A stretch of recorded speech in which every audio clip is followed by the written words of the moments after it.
आपकी स्क्रीन पर यह है खालिस्तानी समर्थक और भारत जिसे आतंकवादी बताता है हरदीप सिंह, या इंसान जो कनाडा में रहकर भारत विरोधी काम करता है। इसकी हत्या जून 2023 में कर दी गई। इसकी हत्या रहस्यमयी तरीके से हो गई। अब इसकी हत्या पर भारत और कनाडा के बीच जबरदस्त तनाव की स्थिति बन गई है। खालिस्तानी आतंकी हरदीप सिंह हत्या में भारत की संलिप्तता का आरोप लगाते हुए कनाडा ने सोमवार को भारत के एक सीनियर डिप्लोमेट को निष्कासित करने का आदेश दे दिया। कनाडा की इस कार्यवाही के जवाब में भारत ने भी कनाडा के एक सीनियर डिप्लोमेट ओलिवर सिल्वेस्टर को भी निष्कासित करने का फरमान सुना दिया है।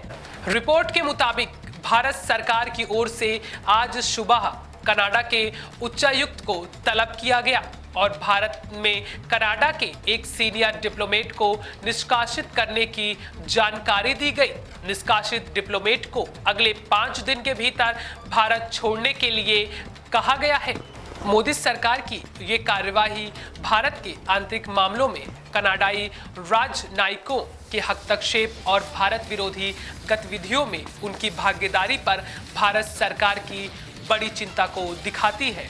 भारत के एक टॉप डिप्लोमेट को कनाडा से निष्कासित किया गया था। हालांकि कनाडा के इस आरोप को भारत सरकार ने पूरी तरीके से खारिज करते हुए कहा कि कनाडा में हिंसा के किसी भी कृत्य में भारत सरकार की संलिप्तता के कोई भी आरोप बेतुके और बेबुनियाद हैं, जो कनाडा के प्रधानमंत्री द्वारा उनके पार्लियामेंट में लगाए गए थे।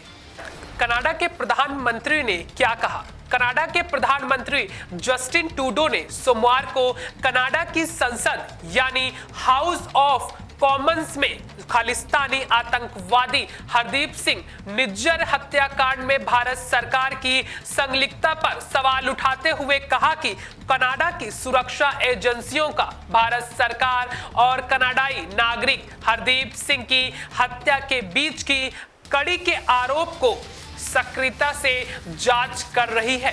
कनाडा की धरती पर कनाडा के नागरिकों की हत्या में किसी भी अन्य देश या विदेशी सरकार की संलिप्तता बर्दाश्त नहीं की जाएगी। कनाडा की विदेश मंत्री ने कहा। जस्टिन ट्रूडो की ओर से भारत पर लगाए गए आरोप के बाद कनाडा की विदेश मंत्री मेलानी जोली ने एक प्रेस कॉन्फ्रेंस के दौरान बताया कि भारत के एक शीर्ष डिप्लोमेट को निष्कासित कर दिया गया है। प्रेस कॉन्फ्रेंस के दौरान उन्होंने कहा कि आज हम कार्यवाही के रूप में भारत के एक प्रमुख राजनयिक को निष्कासित कर रहे हैं, लेकिन हम इसकी तह तक जाएंगे। अगर यह सच साबित होता है तो यह हमारी संप्रभुता और एक दूसरे के साथ पेश आने के बुनियाद नियम का उल्लंघन होने वाला होगा।